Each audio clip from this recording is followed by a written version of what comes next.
Asinine Radio. This is the weekly music podcast where every week we get into a different band, different artist, and we normally break down one of their records, but we thought this week let's change it up a little bit. Let's just talk about one particular band, kind of their whole career, because yeah, with the band we're doing this week, it's just too difficult to just get into one album because there's just too much to talk about and there's too many songs.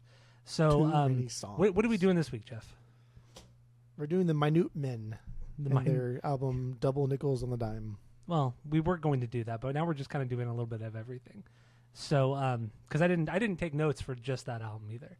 Did a little bit of everything, but yeah. Anyway, Minutemen. We're doing the Minutemen, and yeah. So we're gonna get into the band history, their records, how they were made, lyrics, and everything in between. My name is Tyler. Way out there, hundreds of miles away, is Jeff. While you're listening, go to Spotify, Apple Podcasts, give us 5 stars. If you're watching on YouTube, smash that subscribe button.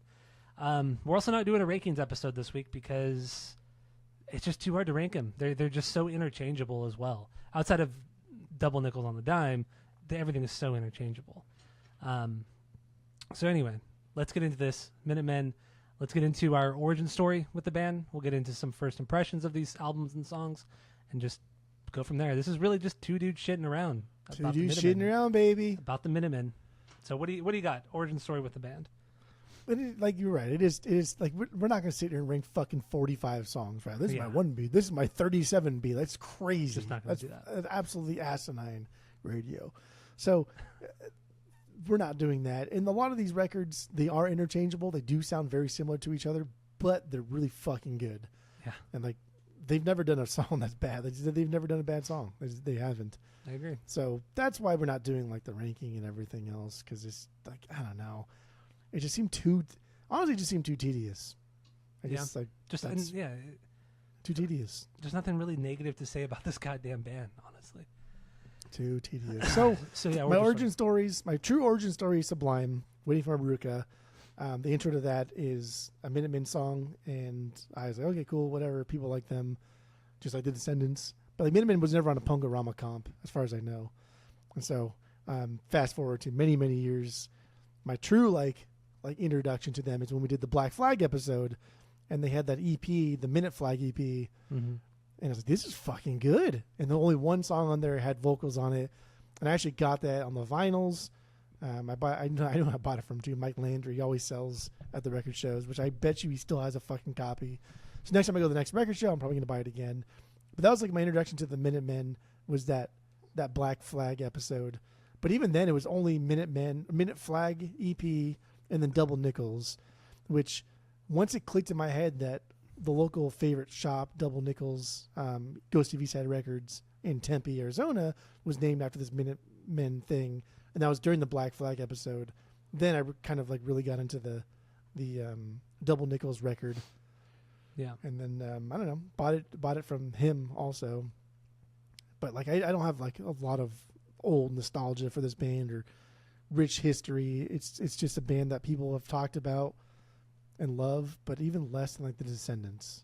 Yeah, like everyone that talks about them loves this band. They're inspirational for so many, especially Bradley Knoll. Like dude always talks about him, but even less than the Descendants. I guess I shouldn't say less accessible than the Descendants were. Definitely. The Descendants weren't that accessible to begin with anyway. Outside of like Punk-O-Rama comps and stuff, they never really toured. They took so much time off constantly, so like they just weren't that accessible. They didn't play all the big festivals we went to, right? True. So like that's not necessarily all of our fault. It's more your fault than anybody else's, though. But not with Minutemen. Minutemen, dude died way too fucking early. So it's like which we'll there's get into no that reason too, to get in. There's no reason to get into this band outside than I want to listen to like every music that my idols listen to. But it's like, come on. Yeah, I can't do everything. All right, my first my origin story, which I didn't even know it was this band until probably like 10 years ago, is the song Corona. That's the theme song for Jackass, the Jackass TV show. And yeah, I never knew it was the Minutemen. I've always heard the Minutemen name throughout the years, but I never heard any songs. And then I realized, or I saw a video on YouTube like 10 years ago of, this is the band that does the Jackass theme song. And I watched them play and I'm like, this is not what I expected at all. And it was, because it's so different that, I mean, the song Corona is really different than most of their songs. And so it never made me want to take a deep dive into the rest of their music. I just had no fucking clue. And then that's all I knew about the Minutemen, was that it was the Jackass theme song, and that so many bands I knew and liked loved this band, but it was never enough to get me to go back. And I mean, you've talked about Minutemen. I was there when you bought the Double Nickels on a Dime record. You're like, there's another copy you got to buy. I'm like, nah, I'm fine. I told you.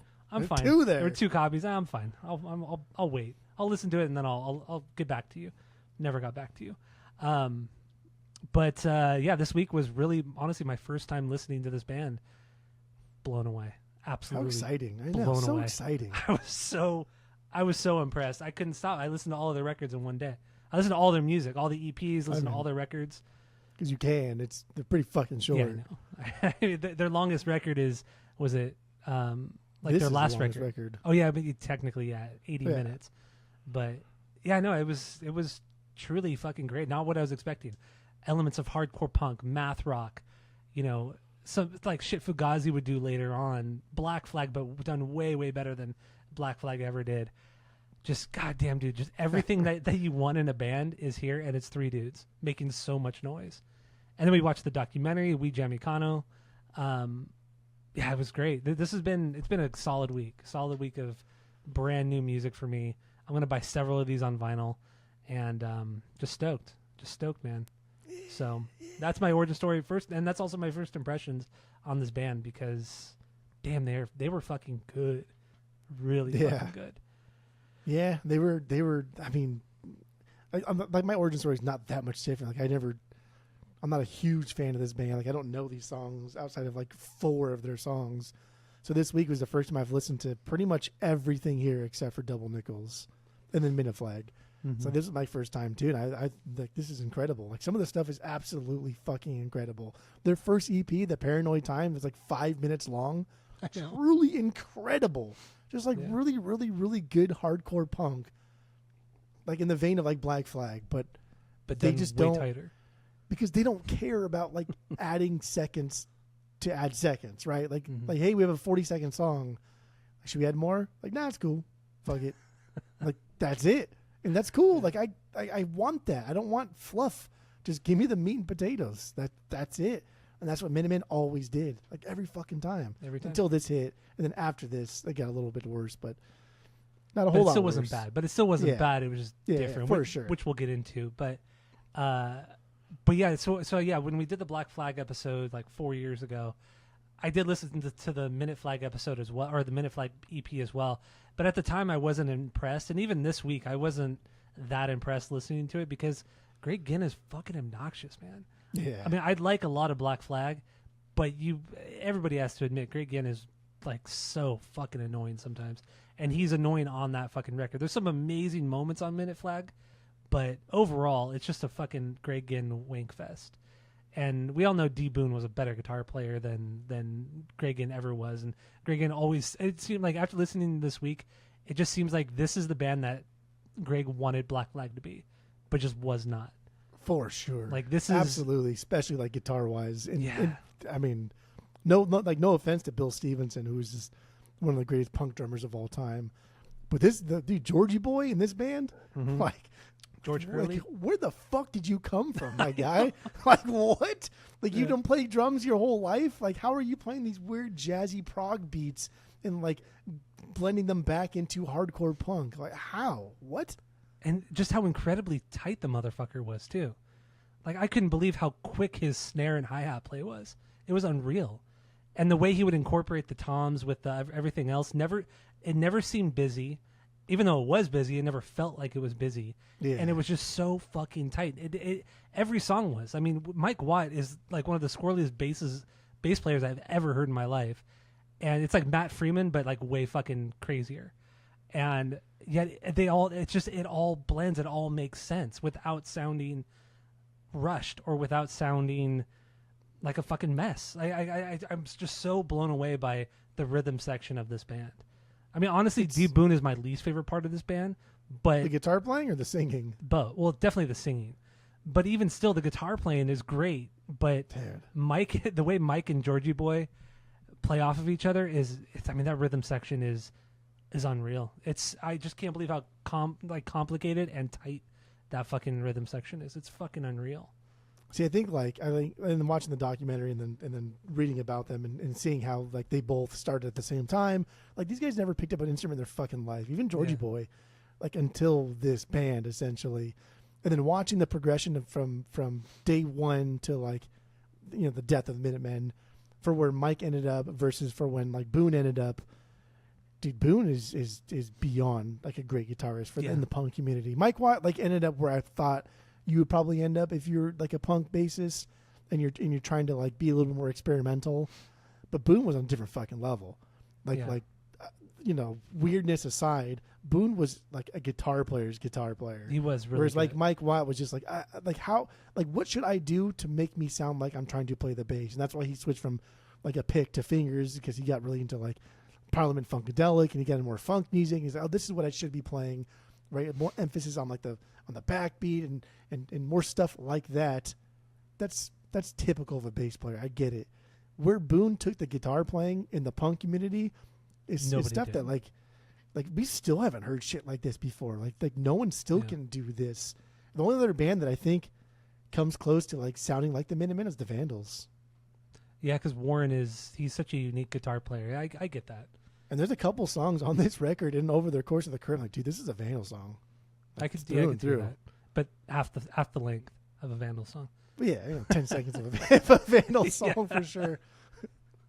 But no, I get it. I think Warren Fitzgerald from the Vandals is one of the most unique punk guitar players I think there is. I mean, he's technically fucking great. He comes up with great fucking parts, and D Boone's the same way.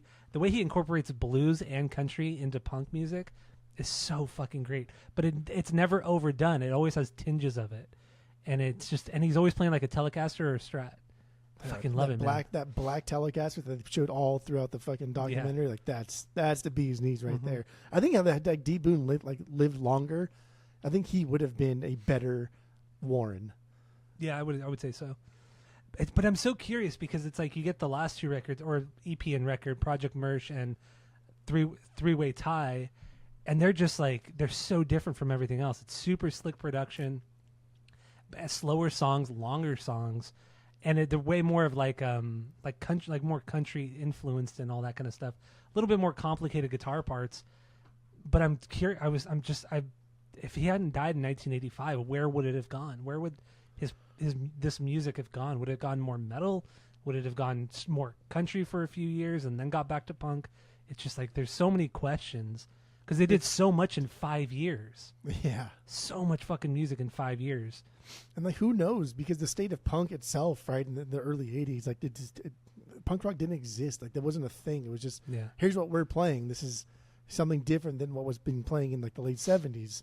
Like, nobody called this like punk rock or like hardcore punk. It was just, that's what it sounded like. We're not the Sex Pistols or the Ramones anymore. This is something different. And so the Minutemen are doing a sound that's not like anybody else. And the Black Flags, they're really the ones pushing everything forward. And Greg Ginn, slop aside, like, he is responsible for a lot of the best of all hardcore punk known to man. But Minutemen were pushing the boundaries even before anybody else was, even like the fucking Descendants. Like, their first EP came out in 1980, and it's fucking weird. Mm-hmm. It is hardcore punk, but it's got a little bit weird tinge to it. So I think like as punk progressed in the 80s and got to like more like Minor Threat and like the East Coast kind of like super super hardcore shit, I think we would have seen a repeat of Double Nickels had he lived to like forever or whatever it is. Late 80s, I think we'd have seen like a repeat of Double Nickels, because Double Nickels was an attempt at them to be a little bit more commercial. Yeah. Like, everybody wants to make money, right? Like, especially touring and shit. And you want to make money, people to come to your shows. And one of the last tours they did, they opened up for REM. And that was like, the dude, last like, tour they did. REM is a stadium band. They're playing to fucking stadiums. Mm-hmm. Punk music does not translate well to stadiums. It's not. It's a more intimate experience. It's more of a, I'm going to watch you play, and I'm going to spit on you, and I'm going to have a good time doing it, but not in a stadium format. So I think had we seen more Minutemen, it would have just, I don't know, man. I think they would have evolved punk in a way that we would not have seen. Because even like the Vandals, we love the Vandals, but they're kind of just following in the footsteps of like Minutemen. Yeah. Like everything the Vandals did, all the quirkiness, all the goofiness, even though they took it to like the more extreme and the more fun aspect of it, they took a lot from the Minutemen, dude. Mm-hmm. Like a lot. Absolutely. Absolutely. There's no fear. I love it. Like the old fucking, remember the kid with the spiky hair in the 90s, the no fear? Oh, yeah, that's so stupid. Peeing on whatever sticker you put it on. Yeah, with the backwards hat and everything, too. Yeah, it's so dumb. Fuck. Oh, and then also, so it's a trio, the three guys, and they don't look like normal punkers, especially D. Boone. He's a heavy dude, pretty heavy guy, looks like a country hick, and he's jumping around the stage like he weighs 100 pounds. Like he has so much energy for such a big guy, and he never fucks up playing his guitar. Like he's jumping around, moving around, swinging the guitar around, and just singing and never missing a note, never fucking up.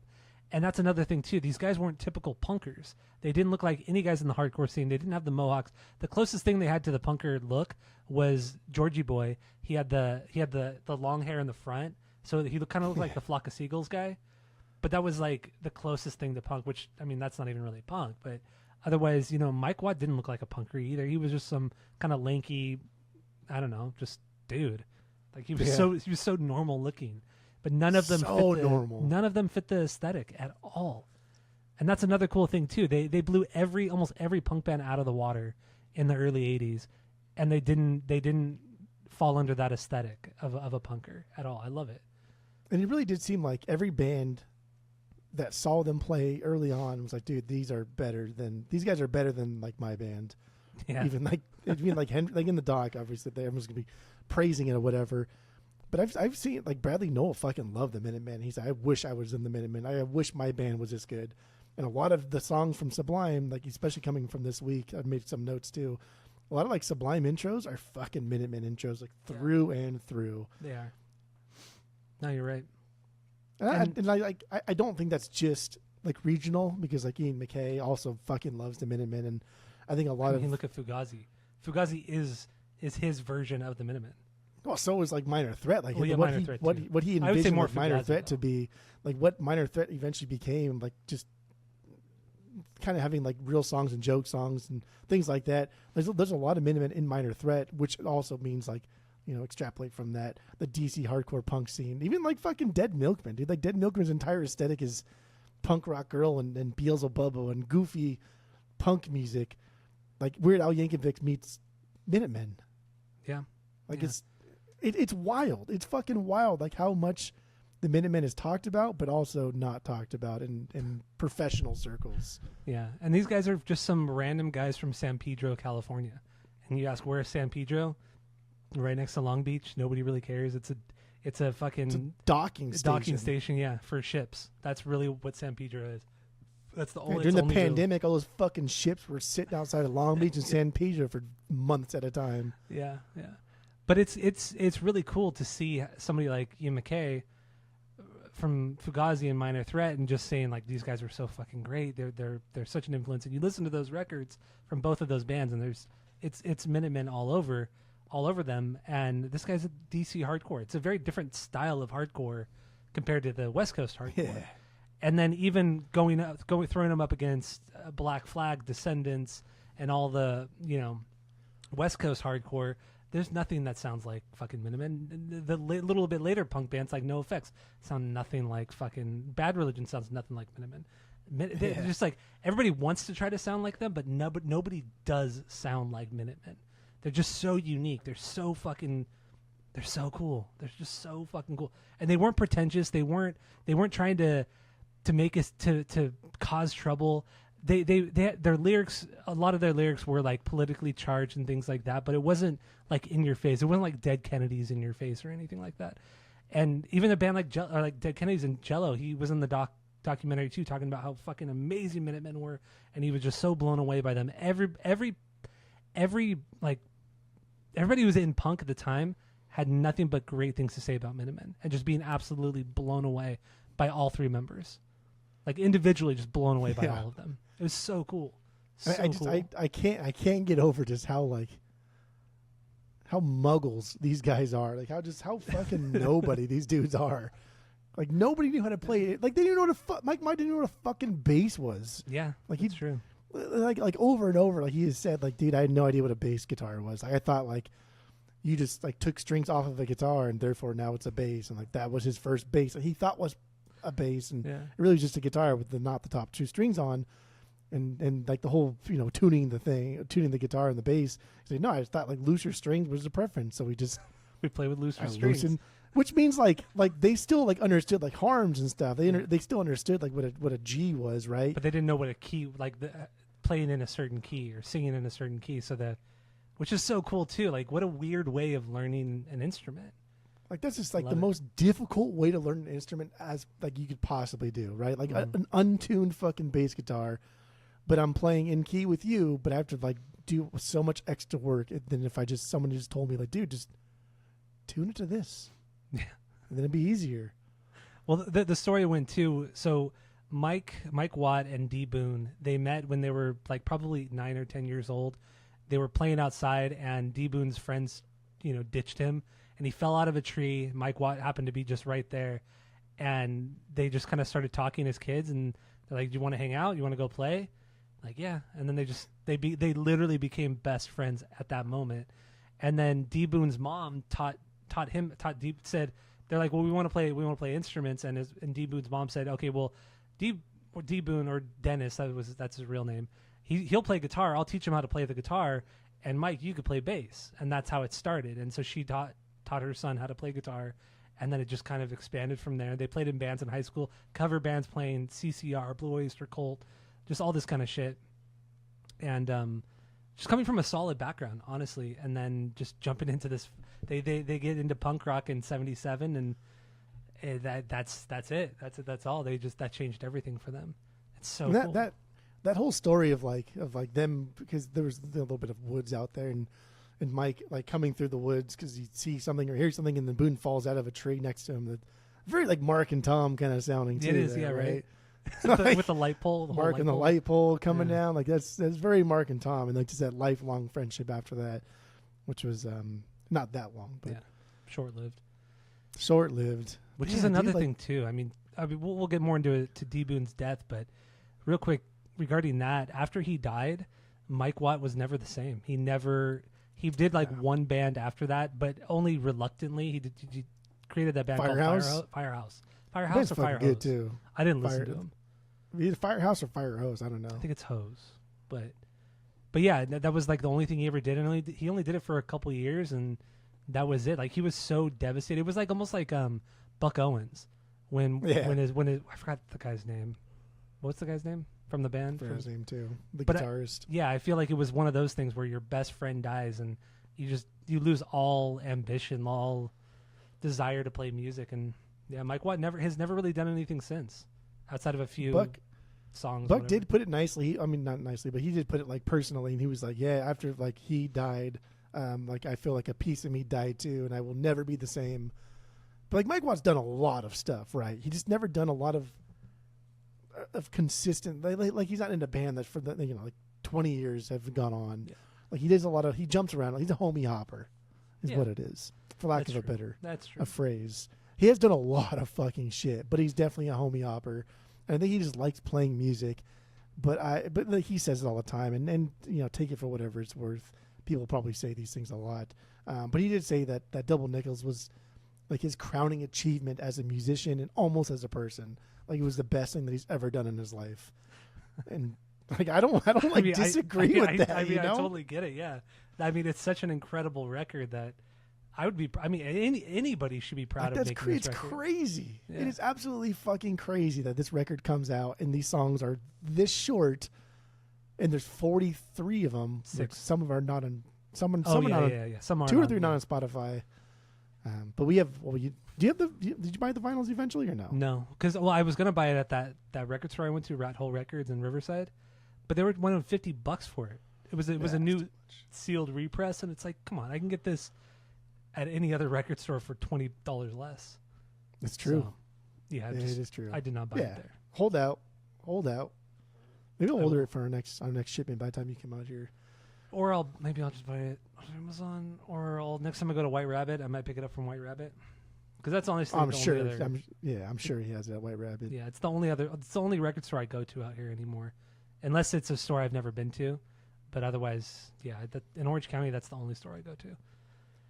It's funny too. Like you keep going to stores you've never been to, like hoping you'll find this gem, and you never do. Never do.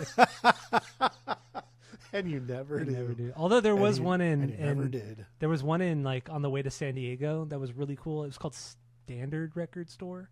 That one was really cool. It's in Vista, California. And I went there before a work event once, and that place was pretty rad. I bought some cool shit there, but I'm never gonna drive down to fucking Vista. It's like over an hour away. Never gonna go there again. That's crazy. Like you've gone to like, I think for every one record store I've been to in my life, you've probably been to 4. It's true. Well, I mean, since we started collecting, a lot of my job has been outside sales and going all over Orange County, LA County, San Diego. So it's like I have a lot of free time, so it's like I might as well go hit up a local record store. So I've been to so many all over the fucking place. But like your perception of a record store versus like my perception is only just I don't want to be an LA record store, so we do things differently. Like you have a good, well-rounded like scope of what a record store as a collector you would want it to be like. Yeah. You start your own store. Fuck, man, I would love to. I would really, really love to. Start your own store. You literally could start your own store and just charge 15% less than White Rabbit. Yeah, it's true. And there's so many like open. I've looked it up too. There's so many like open, vacant lots to fucking lease out too. Just like literally right around the corner, next to the liquor store. You know, around the corner from me. Even the old liquor store next to Stater Brothers. Too. Yeah. Even the old liquor store next to Stater Brothers. That one's been empty for like 2 years.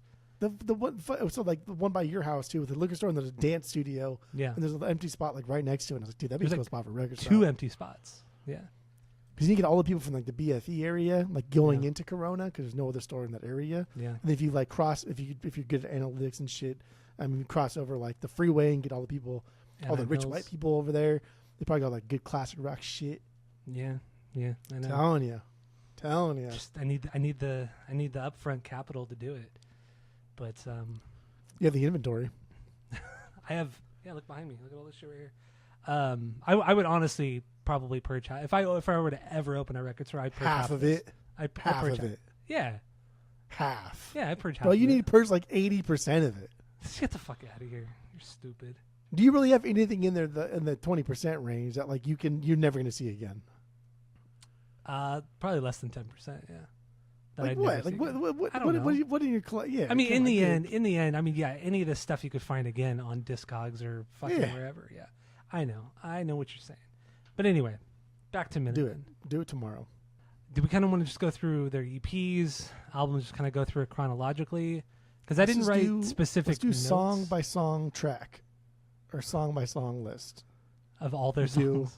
We'll do 4 minutes per song. And then we'll be here forever. I don't know. Yeah, we could do. I don't fuck. There's so much stuff here for such a small amount of time.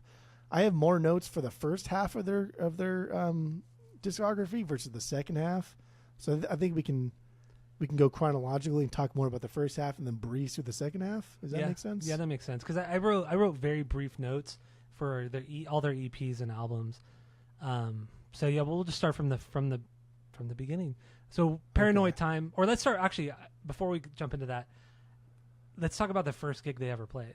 They opened up for Black Flag, The Descendants, and then a band called Alley Cats. Plugs. Cats. Was it the Plugs? There's 4 bands. Oh, was there 4? Okay. It was 1979. Yeah, but yeah, the big ones: Black Flag, Descendants. That's fucking crazy. Oh, Jesus Christ. But anyway, and this is what era was this? Was maybe Dez was the singer of Black Flag? This is before Rollins. This is only Nervous Breakdown right now. Like this is pre. I mean, Black Flag is just Henry Rollins essentially. Yeah. And some of the peers like, well, actually, they had other fucking singers. Ron Reyes was the best. Which I get. Ron Reyes was the second best. Get the fuck out of here, dude. Like this, Black Flag is Henry Rollins, and I don't give a fuck. But yeah, like that's crazy. And not only that, but their first gig, actually that wasn't like that was their first gig at the Minutemen. They had already played as the Reactionaries before that, so people knew who they were. Gregan knew who they were, and to his testament to his wisdom, he saw something in him, and very recently after that was like, hey, do you guys want to make a record? Like, you do through SST. Like, that's cool if you want to do it. Mm-hmm. Like, the whole history of SST is fucking badass too. And how Gregan is like 12, 13 years old, essentially starting a label, but not music yet, just like selling old radios and shit, and then building up enough income and capital to start doing like Black Flag shit. I mean, so much shit can be talked on Gregan, and we talk shit on him too, but the guy, he knows what he's fucking doing. Like, he's one of the most ambitious, marketing, and he's so ambitious. Such an ambitious dude, especially in the 80s, late 70s, 80s. So, I don't know. Props to him. But yeah, he signed him to SST. He signed this band to SST, put out this one, and just talk about how quickly these EPs and records were made is astonishing. Some of these, which one was it? I think it was Bean Spill, or the one after that. It was the EP that was recorded after their second record, but released before their second record, because it was only like 4 songs and like 10 minutes long, and they're like, just get it out there real quick. Yeah. But it was recorded after it, and they were still mixing the other one, which it's funny too, because in the documentary they talk about, like, this one took a lot longer to mix the second record than the first. It was like 4 days. I know. And there's a comment that Georgie Boy says about Double Nickels, but I'll get into that when we get to that record. But yeah, in the end, Paranoid Time was the first thing that they came out with, first EP. They recorded this in one late night session because it was cheaper to record late at night, and they did it. It was like 4 songs, I believe, 5 songs, but it's only 3 minutes long, the EP, and it's so rad, man. It's just like fucking solid hardcore. It is fucking good. It is like complex hardcore. That's what this is. It's fucking incredible. It's a good collection of songs that could also be great songs, but I'm happy with it just being, shortened versions of those like great songs. Yeah, a lot of Black Flag influence on this one too. So much. This is their most non-Minutemen sounding record they've ever done. I would agree with you. Yeah, this is clearly Black Flag influenced. It's almost all hardcore, but a little bit more complex. But as you progress, which we'll talk about, it does get more, more math rock, certainly more funky as you go on. Like you mentioned earlier, Mike Watt stopped playing with a pick, and he started just playing with just his hand, his fingers, and that's when the slap really comes into play. And in the documentary too, Flea from Chili Peppers is all over the documentary talking about how much he loves this band, and Mike Watt's playing. And then you realize, wow, so much of 80s Chili Peppers is Mike Watt. Oh, absolutely. Like, except Mike Watt was never like that good at the bass. Like he even though he switched to his fingers, his manipulation was never like that great. It was good, and he's a fantastic songwriter, and he writes incredible rhythms. But then you see like Flea took it and it was like, oh, I can do that, but I'm gonna just be better at it. And then he was better at it. So Mike Watt is foundational, like bass playing stuff for any punkers or anybody trying to start any kind of rock band in the 80s. But Mike Watt was never great the way I think Boone was great at the guitar. I agree with you there. I do agree with you there. Also, Mike Watt and D. Boone, they wrote like everything. I think Mike Watt ended up writing more of the songs than D. Boone did in the end. But yeah, they were the primary. He was tired of D. Boone's fucking stupid lyrics and just like, oh, why don't you just say whatever the fuck you want to say? It doesn't make any sense. I liked reading a lot too, and reading and hearing and seeing them talk a lot about how all these guys just did was fight the whole time. They fought each other, yeah. But fought in the way that like the podcast happens. Like they just fought for the fucking sake of just fighting. And the guys in Black Flag would egg them on and shit. And like, oh yeah, you guys should fight about this. And like Mike Watt said this or Boone said this. Like, what do you think about that? And like just make them fight with each other. But at the end of the day, they can give a shit and it'll be all done with. Yeah, they're best friends. They're like brothers, and they just don't. They never took anything they said to each other to heart, and it was all just kind of not say it was done in fun, but it was just so passionate and just like in the end they knew like what they did with this band was just so magical. Like honestly, that's a good way to put it too. Is like just magical. How everything just fell into place with this goddamn fucking band. And then there was a story in the doc too that Georgie Boy was saying that there was one time it was the three of them, and then I think the guy from Saccharine Trust. They were in the car together, and D Boon and Mike were just fucking fighting like crazy about like their music or whatever. And like, you know what? When we get back, the band's fucking done. And D Boon said, "I'm gonna take fucking George, and we're gonna start our own fucking band, and fuck you." And then Mike turned around and like woke George up. He was like, "Hey man, when we get back, we're done with the band, and you're coming with me to my band." And George's like, "What the fuck? I'm gonna start my own fucking band. Fuck you guys." He's like, "Fuck both of you. You guys both suck. I'm doing my own fucking thing." Like that's just like perfect, like outsider, like third party to two people that are just they don't shut the fuck up about something so stupid. But I loved it. I think it was so cool. These guys just really loved each other, like just like musically and personally. And then, like we said, when D Boon died, they didn't go on as the Minutemen. They didn't really do anything. Nothing significant after this band. They just didn't want to. So, and then when Georgie Boy and Mike Watt would play Minutemen songs, they would not be called Minutemen. It would be, Mike Watt and Giorgio Moroder. What the fuck is his name? Hurley. I don't know. George Hurley. George Hurley. That's a cool name too, actually. Yeah, that's a cool name. George Hurley. But they would play Minutemen songs, but they wouldn't have a guitar player. They would work around it, which is still so cool. I know, that's so fucking awesome. Like because Mike, fucking true, man. Mike sings a lot of the songs too. He's not just a bass player and songwriter. Yeah. He sings like a good chunk of these songs, which is really cool. I love it. But then how do you do a song like Corona, right? How do you do a song like Corona without Boone in there? Like it's just hillbilly shit without any I also nuance like to his nickname is D Boone. Like it's like this. It's such a hillbilly fucking nickname. Yeah, I love Beelzebubba. That's so fucking good. It's good. And yeah, so like even just the country thing too, like D Boone growing up, his parents listened to a lot of like funk and soul and then Western music and then like the whole Bakersfield sound from Buck Owens. So there's a shit ton of like country twang and influence in his guitar playing, which bleeds into his guitar playing, which also like bled into Mike Watt's bass playing. And I think if we're finally going to get into music or songs now, like Corona is the big one where Corona, like if we're listing bangers, Corona would definitely be my top three. Like it's too nostalgic. It holds too much like core memories for me through Jackass for it not to be like top three. But then watching in that doc, then I went and watched a longer video of them playing at the Irvine Meadows. I was like, damn, dude, like Mike Watt was fucking, dude, he could have been a country bass player. Yeah, like, dude was on fucking real. Like their live performance of them playing that song, it was uncanny. It was unbelievable. You were so exciting. I agree. I totally agree. God, Corona, like, yeah, taking the nostalgia and the Jackass thing out of it, that is such an incredible song. Just the little nuances. Where do you get the fucking balls for this either? The little nuances and flourishes that D Boone does on the guitar too. Bam, bam, bam, bam. And then boom, boom, boom, boom, boom, boom. It's the fucking country polka thing going on. Oh my god, dude! And he played a telly, right? So like he probably just bending the fucking neck as best as he can, because there's no like whammy bar on that thing. So all that. Yep. It's so fucking. And that's another thing too that adds to like the country stuff, the hot sound. Playing with a Telecaster, playing punk music with a telly.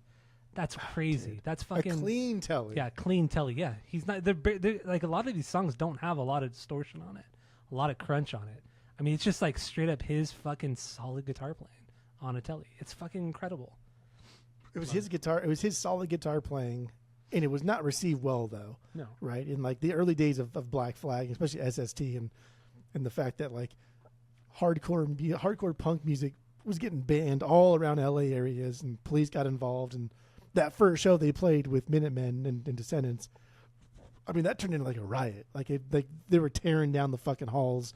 They're breaking down doors. It turned into basically like a riot.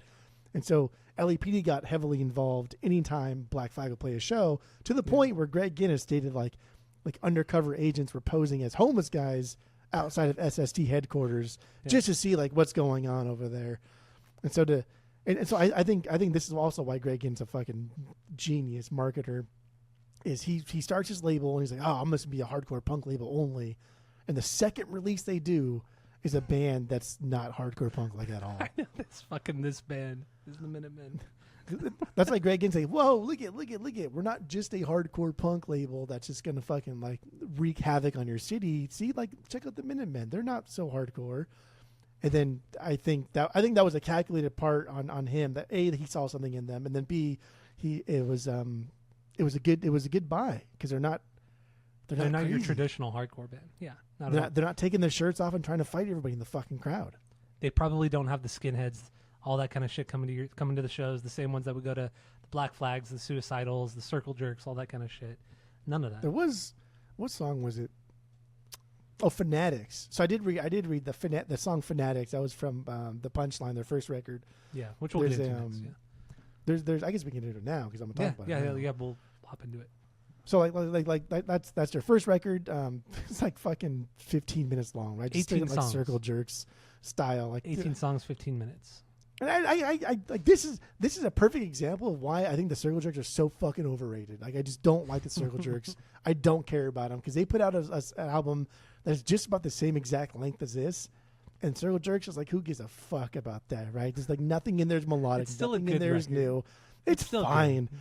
It's fine. It's fine for like posterity's sake. It's cute if you have like a big collection of punk and you want, put the Circle Jerks in there because they were there.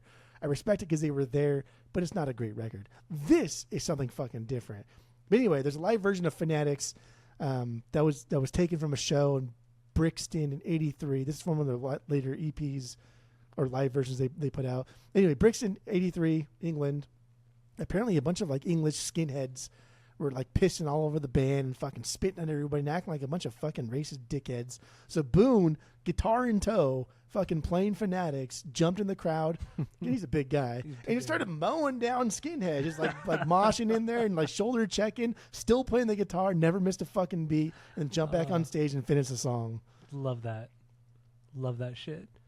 And I don't read books, but Rollins mentioned that in his book or his memoir or whatever. So I did read a lot of excerpts, which is weird because I feel like I should just read the book instead of reading so much excerpt from a book. I honestly, I think you reading like biographies, autobiographies, you'd probably really enjoy. You'd probably really like it. Probably the only books you'd ever enjoy reading. And reading's reading's just too nerdy. Like if I read, I feel like I should like punch myself or something. It's just nerd. It's dorky. So stupid. It's just dorky. Even when you're like spinning records, just fucking pick up a book, man.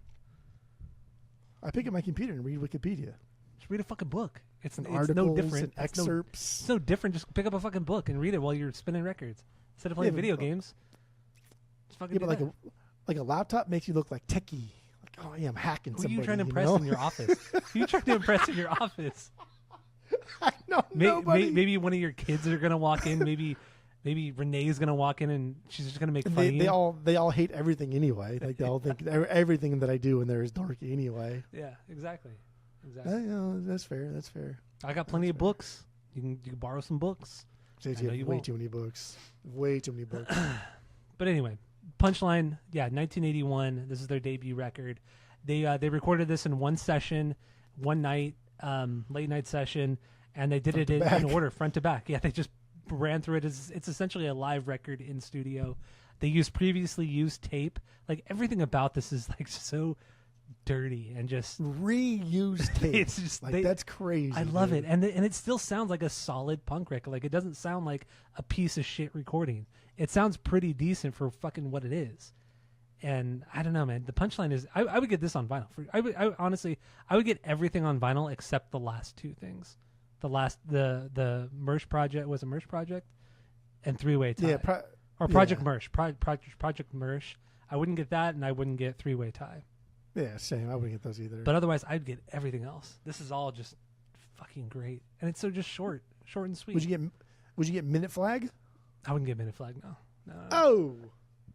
Everything after Double Nickels, I wouldn't get. Okay. So, okay. Punchline though, it's great. It's Let's move on. Joy. Let's move on. Second EP from 1981. It's really just kind of more the same, more just hardcore punk infused with some more complex instruments, songs. But otherwise, it's like 4 songs. There's not really much about Joy, like much to say about it. This is the one that was recorded after their first record, but released just before their first record. Yeah. So it was recorded like months after, but released like weeks before their first record. True. And then Which I don't understand why, because these all take a day to fucking do everything. I know. And most of these records have no overdubs. They have nothing. It's just there's nothing to these records. They're just let's get in, record. That's it. That's all. No, I love that though, like reusing tape, right? And then also using like Black Flag's practice studio. So now they have a real studio it's not theirs, but they think it's theirs, and so they can do whatever they want with it. And Black Flag's not a huge fucking band right now, right? We're still like Damage has just come out. Yeah, Damage came out in 82, 81? 81. Yeah, 81? So Damage has just come out. So like Black Flag's not this fucking world renowned like band that everybody fucking knows. Like Damage just came out. They're making waves in like the SoCal area. But like to the Minutemen, they're Zeppelin, they're God. They're royalty, yeah. And now like, oh, we get to use Black Flag's practice space. That's crazy. It's like, dude, what? These guys are living in a squat like with 10 other people. It's like, yeah. I mean, that's the name of their doc, right? Is like we jam Econo and like Econo's economy. Like we're fucking cheap as fuck. And I think like, I don't know. I think like if it didn't work out for them, like if they didn't buy cheap stuff because it was too expensive, they probably would have gave up being musicians because it was too expensive. Probably, yeah. I'd imagine so. they were that kind of cheap, like generational kind of cheap, like your grandfather's cheap type of thing. But it also goes to show that you don't need to spend $100,000, $1 million to make a record, to make a good record, to make a solid fucking record. I mean, it does. It does show that, yes. Like, but this is the exception to the rule. Like, there's not many bands out there that could do this, and sound like this. There might not ever be a band out there that could do this and sound like this. Like, this may be the only one in the history. I don't know. All right, so off the top of my head, I can't think of one. So Joy, the second EP from '81. Then we get Bean Spill, their third EP in '82.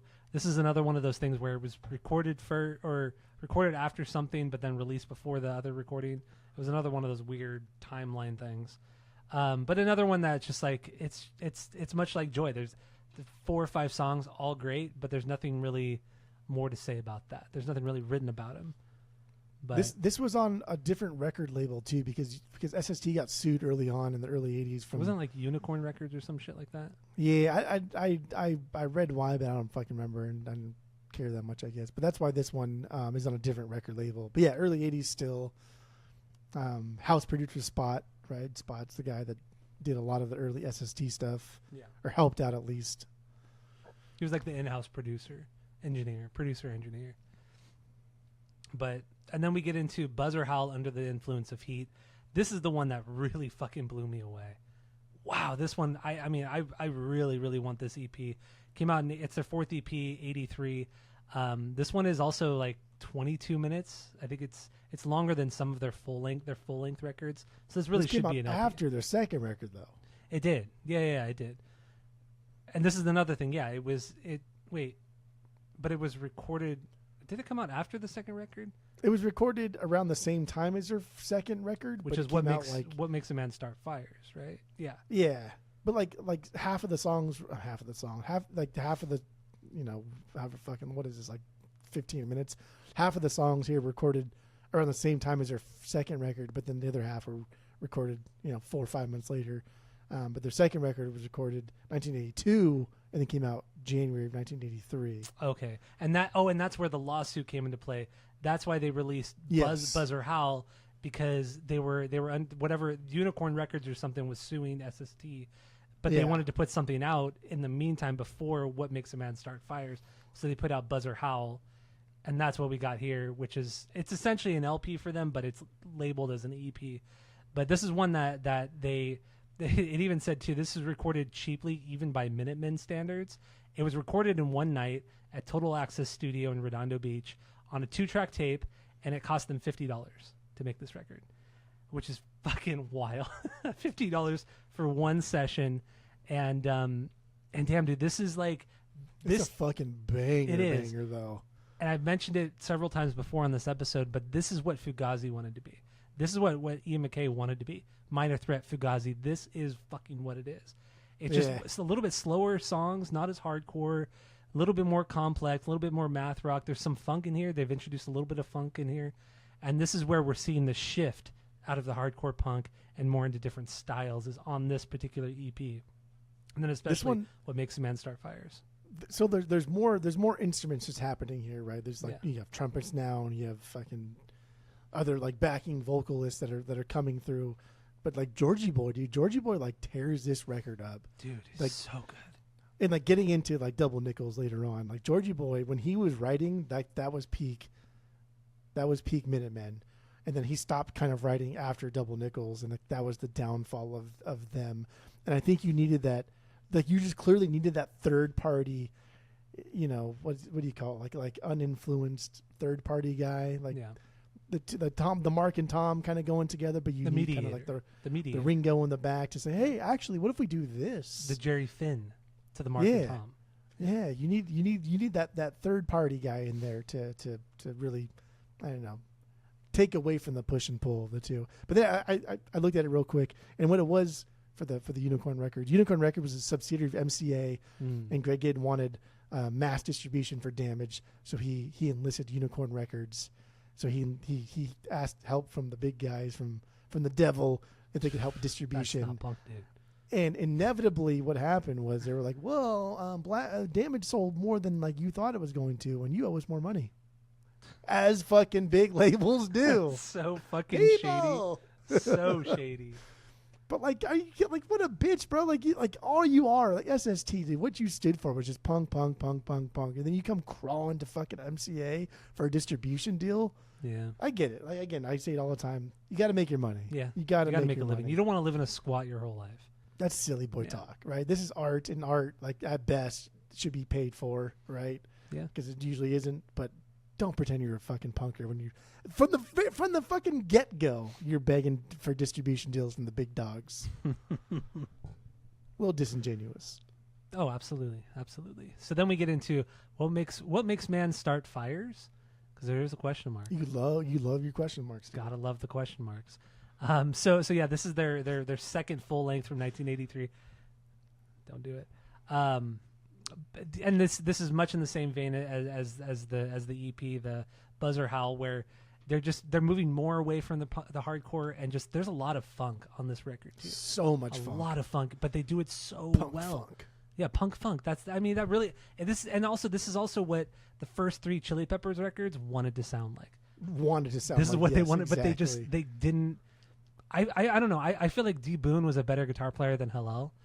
I never really got Hillel's guitar playing. I think he was a great guitar player, but goddamn, dude, I think he's overrated. I think Frusciante was a much better guitar player. Going back to the Chili Peppers and that episode we did a few weeks ago. Except on Californication. But okay, well, relax.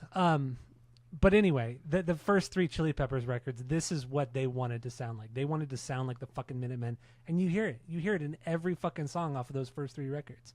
I think and Flea's love for this band is comparing the two is absolutely fair. But I think the Chili Peppers wanted to be something more. They wanted to be something bigger. They wanted to be something original and unique. But they just never were. No. Like that. Like that's the biggest difference, right? Yeah, like I think Kiedis and whatever. But I think Kiedis probably like got in there and was like, dude, we could be bigger than the Minutemen. We could do this funk. But I'm going to contribute and take it to it and take it to the extreme. Like but then like what they did was just make it radio friendly. They took Minutemen and made Minutemen radio friendly, and like that's where the bucks are at, dude. I wouldn't say they didn't dumb it down either. And they employed your idol, fucking Rick Rubin, and like that's when the money really started coming in. Yeah. So you're the reason why the Red Hot Chili Peppers are garbage. Yes, I am the reason. Because your love for Rick Rubin. And then this is another record recorded all in one late night session. And then they did 2 separate late night sessions to do some guitar and vocal overdubs, which up to this point they had never done, which is brand new to the band. And now we're seeing the band be more of a band, do more band things, which is still fucking one night to record, 2 nights to do overdubs is still absolutely insane. Like this is like we always talk about like Nirvana's Bleach. that was $600 or $700 to record, and we're like, oh my god, that's fucking nothing. It's nothing. That's because it really is. It's not a lot of money. It's nothing. But then you go to this band, and it's $50 to record the. $50. It's fucking wild. And wild. they probably all had to like dig inside their pockets and pull out pennies and dimes, to, like try and pay for that $50 because. And honestly, these Minutemen EPs and albums don't sound. They actually sound just as good, if not better, than Nirvana's Bleach. Like they sound fine. Like production wise, I'm not saying like songwriting wise. I'm just saying like overall, the quality of the records sound just as good, if not better. And they paid a fraction of the cost that Nirvana paid for Bleach, which is still. And again, so like also too, they get this fucking what's that guy's name? He's from Blue Cheer. Whatever the guy's name is who produced the Double Nickels too. But he's from Blue Cheer. And Blue Cheer is a band that like has been kind of hailed in as this early proto-punk, early like heavy metal before like Sabbath did heavy metal. But like their first couple records from Blue Cheer are very, very precursor to heavy metal. So like what the fuck is the guy's name? I don't know who you're talking about. Clarence Thomas or something. Ethan James. Not even close. Not even close. Clarence Thomas, isn't he like some like revolutionary? I think he was he was a justice of the Supreme Court. So was he? Okay. Maybe you should know your fucking elders, okay, buddy boy. Okay. I don't know if he still is though, but yeah, like so wait, Clarence Thomas is like a modern Supreme Court justice? Yeah. I think he's still alive. Is he? I don't know. Dude, who cares? But anyway, you got the name completely wrong. Ethan James and Clarence Thomas, not even whatever. similar. They're both fucking. Actually, and Ethan James is white and Clarence Thomas is black too. So I was gonna say they're both like stereotypical, just like American names, right? Yeah, but a lot of black people names are very white sounding. A lot of Washingtons, a lot of Smiths. I mean, a lot of like the slaves were freed and black people like choose their own names. The freedman thing and freedman. Maybe that is American though. Just like that is American, good, strong fucking name. Just I don't give a fuck what color you are. It's a good name. Good, strong name. Like what's the guy's name? MacGruber. Yeah, that's a good name. I've never seen that. Anyway. Movie. Yeah. Anyway. Yeah. Neither have I. I've always wanted to watch it because it always looks very, very funny. Like Hot Rod, kind of funny. Yeah. But I've never watched MacGruber. That's on. I'm gonna buy it at Bookman's next time I'm over there. It's probably streaming somewhere. You can watch it without buying it. Oh. Oh. I don't stream movies. But yeah, I don't know where I was going with that. Lost that. Clarence Thomas. Anyway, so let's move on. So we have their third album now, Double Nickels on the Dime from 1984. What? We're going through. We haven't even talked about any of these songs on the record yet. I don't. What do you want to talk about? I didn't write any on Double Nickels. You write no notes? Not for any specific song. I mean, for some songs. Even though I literally told you to at least write notes for the top songs on Spotify. Listen to me, dude. You put that fucking finger down. Listen to me, dude. Braked off. It's gonna get braked off. So the top 10 on Spotify. I did make notes for the top 10 on Spotify. Good girl. But let's get into Double Nickels. Like, do you have anything else to say about what makes man start fires? Do you have anything else for that one? Okay. So why are you getting all mad at me for going too fast? I'm just saying, let's get into Double Nickels. I'm not saying you're going too fast. I'm saying that maybe I did write a lot of notes for the album of the week. I'm just saying that like Double Nickels after this, I'm okay with just glossing over. Yeah, same here. Yeah, same here. Okay. Yeah. All right. So yeah, this album, third album, 1984. Like I said, this is they ended up recording 46 songs for this one. And going a little bit of background, they went into this record. They had a full album worth of songs. Husker Du came through town. Were putting together a live record, and they were so inspired by that they were like, "Let's fucking get back into the studio." And in 2 weeks, they wrote 20 more songs, and all of these songs, all 46 of them, ended up on Double Nickels on the Dime. So I think it's like 86 minutes long, something like that. And yeah. And yeah, and something else that Georgie Boy said about this record was when they recorded it, he said, I couldn't believe that we learned and remembered and played all 46 songs recorded this record. And he's like, and it took a really long time for us to do this. It took about a week or two. It's like, what the fuck? 46 songs in less than 2 weeks? That's fucking wild. I do think it's crazy because at least with longer songs, you can kind of get it. You kind of like fake it or make it type of thing. You can get into it and like, oh, this is the song we're playing. Okay, I remember now. This has a distinct personality. But when you're playing like 40-second songs, sometimes like by the time you understand like what that song is, it's already done. It's already over. So like playing 40-second songs to me sounds like it'd be more difficult than playing a 3-minute song. I get what you're saying. There was I forgot what EP it was, but they were talking about how they were given free studio time to record one song, and they're like, but they ended up recording 4 songs instead of 1, and they told whoever gave them the free studio time, oh yeah, this is just one song, but it was just 4 songs altogether, and they played it all at one time. But then after they recorded, they split it into the 4 songs that they were supposed to be in. So they got a whole EP's worth of a free studio session saying it was only one song, which I thought was so great. Which is on you. If you tell a band like that you don't know what they do and you say, hey, I'll give you one free song. Okay, I'm going to make a fucking 45-minute song. Like that's stupid. Mind you, it was like a 5-minute song, but they split it into 4 different tracks. So good. Which I think like their longest song up until Nichols was like 2 minutes tops. Oh yeah.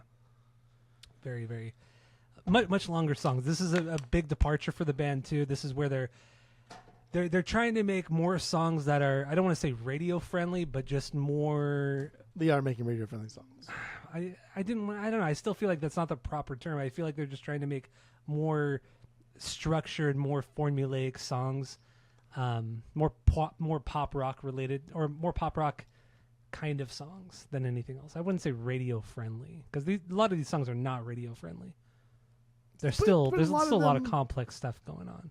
But there's a lot of these songs are radio friendly, and I think comparatively to like their EPs and their first records, these are radio friendly songs. They're shorter. There's some semblance of like a chorus or something you can kind of get behind. But I mean, this is still just early on. Like we're not even taught this. You know what I mean? Like this is fucking not even in the heart of the mid '80s, right? We're like '84 here.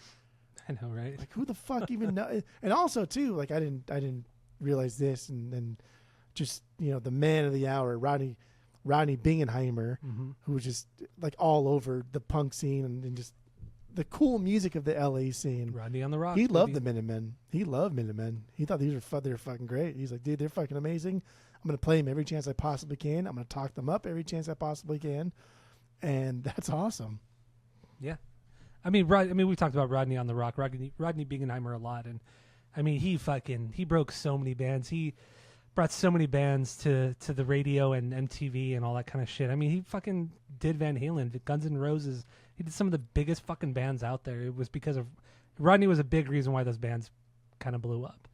So yeah, and he was just. I mean, not to get into the Rodney and the Rocks pod, but like he was cool, man. He's like S tier fucking DJ. Yeah. I did read all the parties. Everybody fucking knew him. Like everybody loved him. He was amazing. He was cool. I was reading more about him. Actually, maybe like a month ago, I was reading more about him and how he was always a guy who didn't want fame, but he wanted to live vicariously through famous people, and that's why he befriended so many musicians. And he was such a big part of the LA scene. It's because he wanted to have the famous lifestyle, but not actually be famous. Yeah. And also he was like broke. Like he never made any money. Because he was like famous within the scene, but he never created anything, any product, no music. That's true. He never did anything. So he always lived, from what I read, he always lived like in the same kind of small condo off of Hollywood Boulevard or off of Sunset. And that's where he's lived for 45 years or some shit like that. Renting it out. True. Like he makes no money. He's just some. Because he has no brand. Dude. Like, yeah. What is his brand, right? Rodney on the Rocks. He doesn't own that fucking that trademark, if that's even trademark, right? Like, the radio station owns that shit.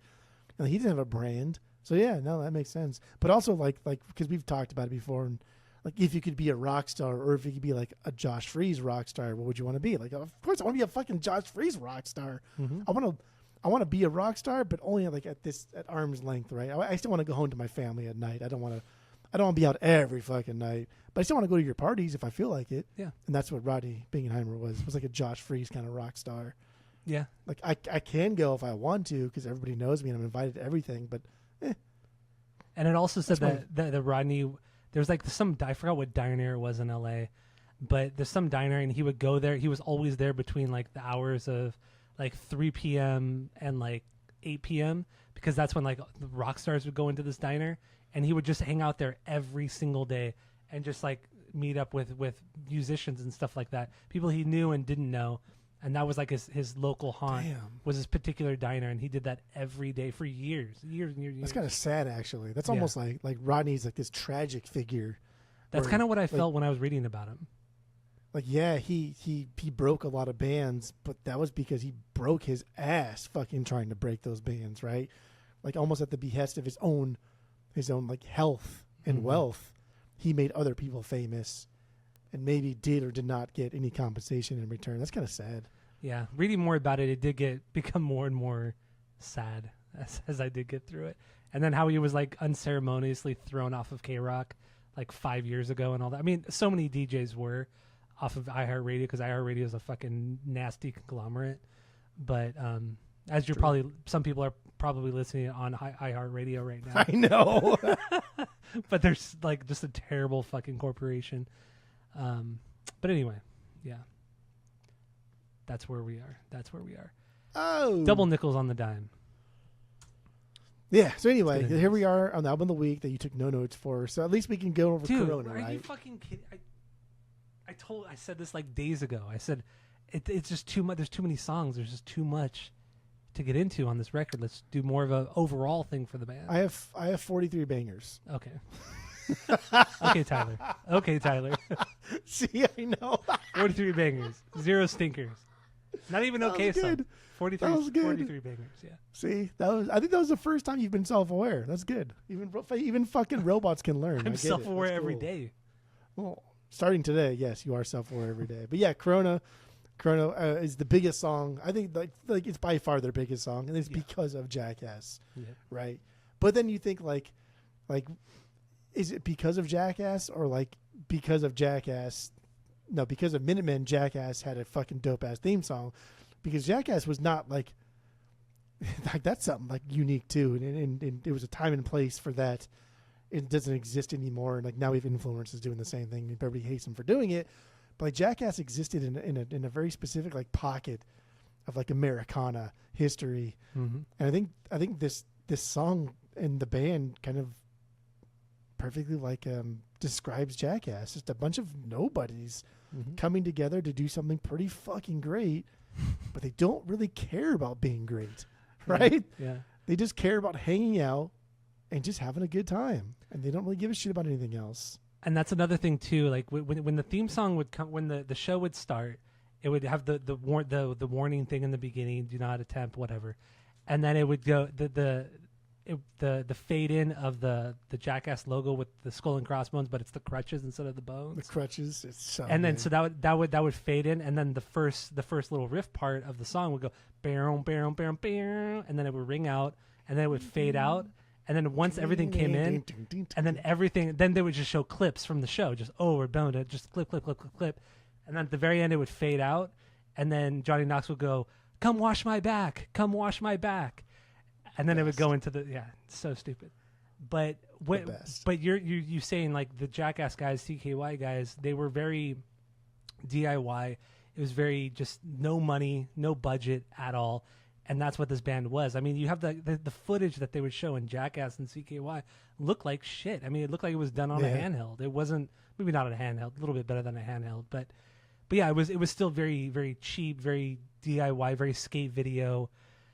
And that was the charm of, that was also one of the big charms of the show. And these guys, they're nobodies. They're not pro skaters. Outside of, even Bam wasn't even a pro skater when CKY was around. He was close, or maybe he was a pro skater, but he wasn't like famous. I mean, you can be good, but not a pro skater. I think he might have been pro, but he wasn't like big pro. And the whole concept of pro too changed when like Tony Hawk's Pro Skater dropped. It did change. After that, then pro meant like you can actually get paid for this, whereas pro before that was just like like Liberty's going to give me a free deck or a free pair of trucks so I can go and wear their T-shirt. Because we asked, when we were biking with Joe and Ronald, we asked Liberty over in Buena Park if they would sponsor us, because we were just going and jumping the backyard jumps over behind the post office. And like, I'll give you free T-shirts if you film it.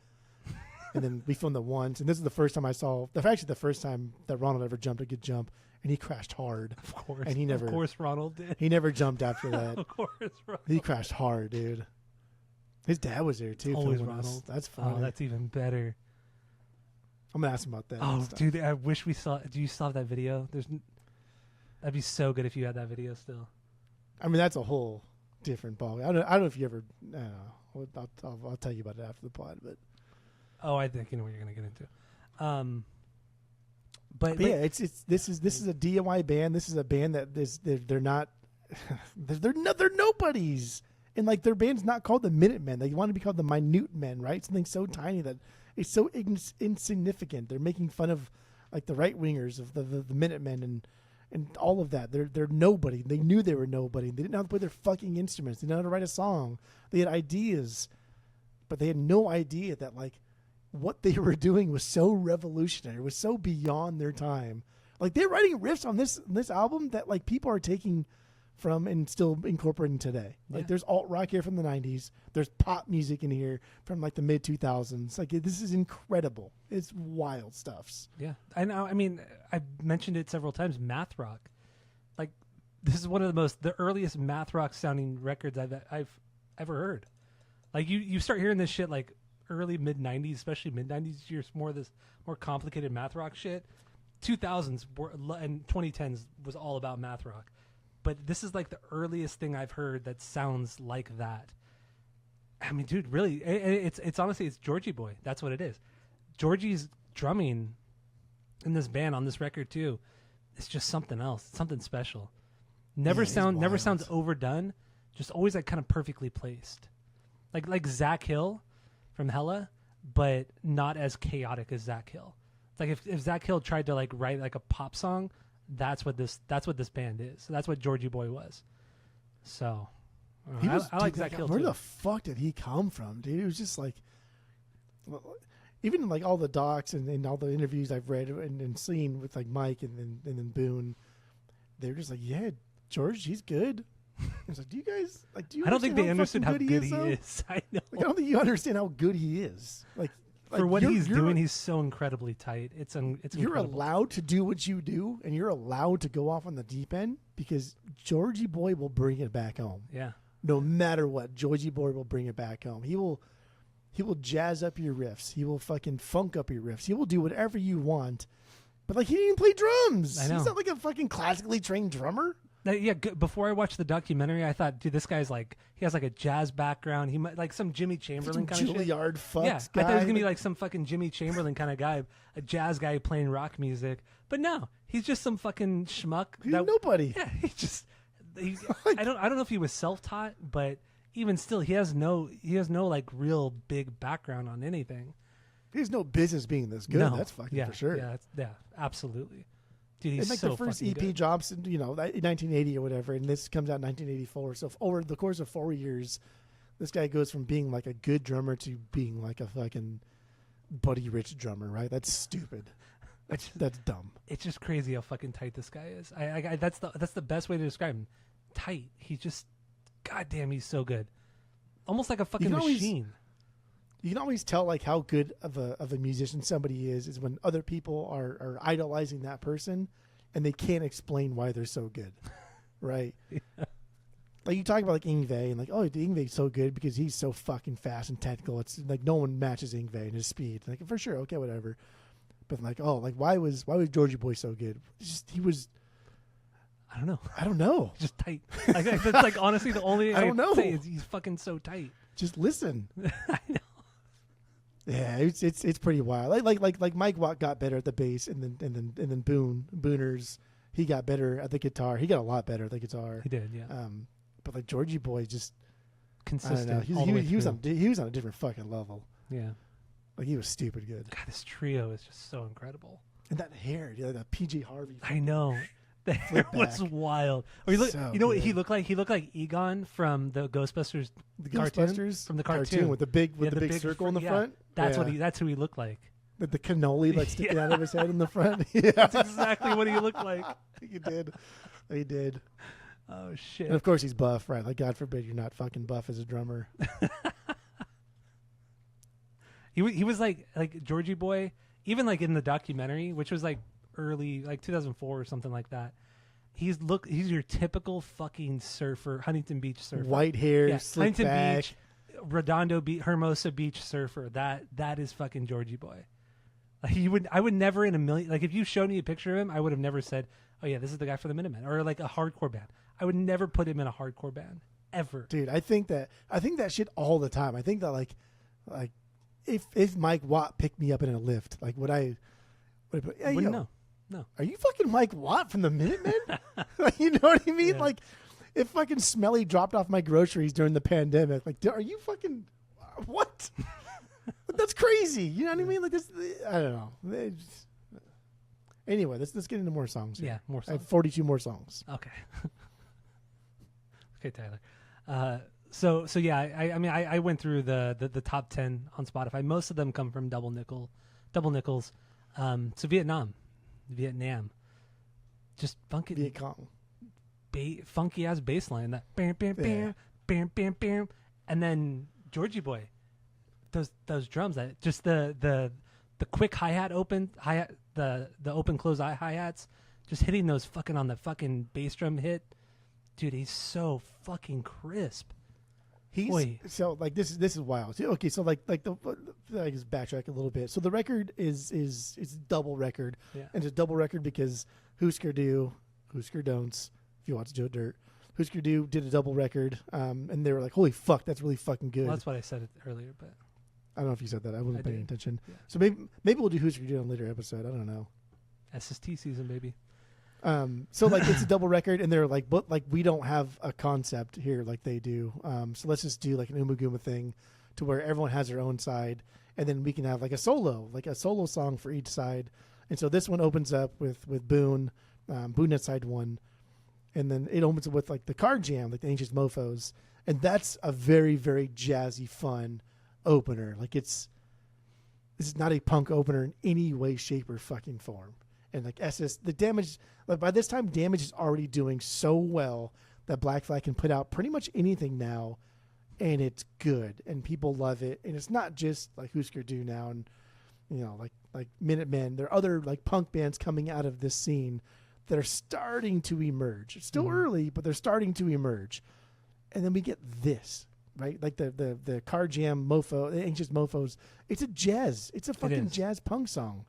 And it's crazy. And then like 2 tracks later to Vietnam. This is fucking funky. Like how do these kids go from never picking up an instrument to writing fucking this? It makes no sense. Like, It's like with those instances where you get a lot of bands whose first record, they're like 18 years old, but their first record has so many different influences and it's all over the place, but it's so fucking good. It's like Thrice's first record, Identity Crisis.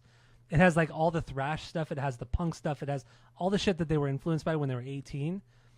And then they just threw it all into one record, and it's a mess, but it's still fucking incredible. And then after that, they realized, well, let's try to make more straightforward songs. Then it just kind of gets lesser after that point. And I feel like you're right, this band is the opposite of that. They started like one way. They started with the hardcore punk, and then they were like, let's dabble more. Let's fucking do it. And they just expanded on their sound, and they did it better and better and better and better. And then it fucking reached its peak with Double Nickels. It's fucking killer. Not so much like because like clearly their first Paranoid Android thing, that was very much like a Black Flag release. And so instead of let's try and be Black Flag because they gave us an opportunity and that's what's making money and that's what's touring right now. Such an idiot. Let's do our own thing. And the next EP after that they did, but here it really peaked. But then we get to Cohesion, right? Cohesion's the 4th track here, and this is Boone's solo song for the side, right? They all get to track their own song, much like the Umaguma thing from Pink Floyd, which is one of my favorite Pink Floyd records because it's just so. That's good. It's so That's much great. like this. I think like after listening to this, you should go back and listen to Umaguma. It's been a long time, and you'll think like, damn, there is like.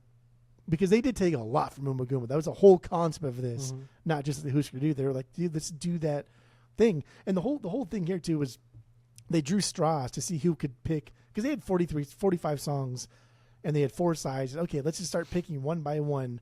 What song do you want for your side? So they drew straws, and Georgie Boy drew the first straw, so he was allowed first pick. And then we'll get into his solo song later on, which is like, what the fuck were you thinking on this one, dude? Just noises, bro. Just noises.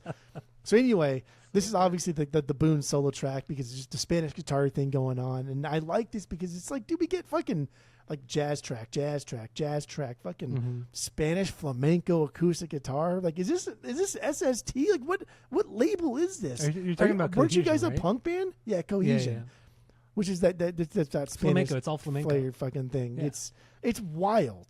But it's not just wild. It's fucking good. It's really good. Like, he's really good at what he's doing here. And this is only like 5 years after he took guitar seriously. Like, he didn't take guitar seriously until his late teens, right? So we're talking like 5-6 years tops from when he started taking guitar seriously. Yeah. And that's not fair. I've been taking guitar semi-seriously for now 20 years, and I'm nowhere near that. Oh! You heard the yell? You heard Tammy yell? I did. I have no idea what she just yelled at. That was a Usually weird yell. I usually understand what she says. That one just sounded like a yell. It was just a yell. Yeah, I have no idea what it was. I think the dog. No! I think the dog jumped on her or something like that.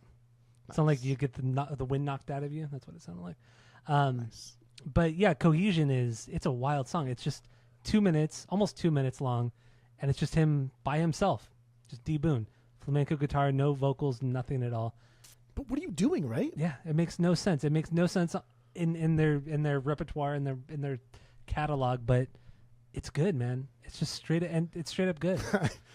I can just see I can just picture like Greg Ginn, like, because again we'll keep going back to the Black Flag Damage thing, because at this point Damage is taking off for sure. Yeah, and the LA like hardcore punk movement is taking off, and people are taking it seriously.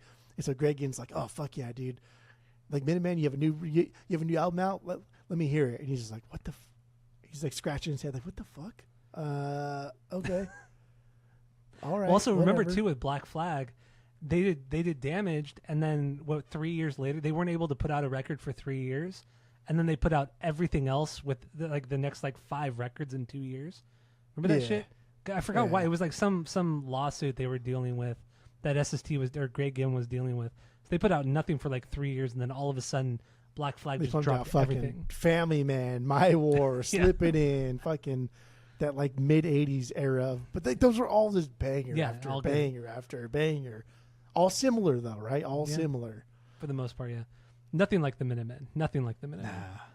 And then the next song we get into is It's Expected I'm Gone. And I saw somebody on Reddit say this, so I'm not taking credit for this, but this is the same. Dave Grohl's a big Minutemen fan too. He said this before. I fact check it via the internet in AI. Okay. Just kidding, not AI. I never use AI, but I do fact check through the internet through Reddit posts mostly. Like, that's a lot better. So this drum beat, Scentless Apprentice, fucking same drum beat. Wait, what song again? It's Expected I'm Gone. It's that's a hard thing to say. It's Expected I'm Gone. It's expected. It's expected. Why am I having so much trouble saying this? Yeah, I don't know. It's Expected I'm Gone. It's all the S's. It's Expected I'm Gone, and Scentless Apprentice.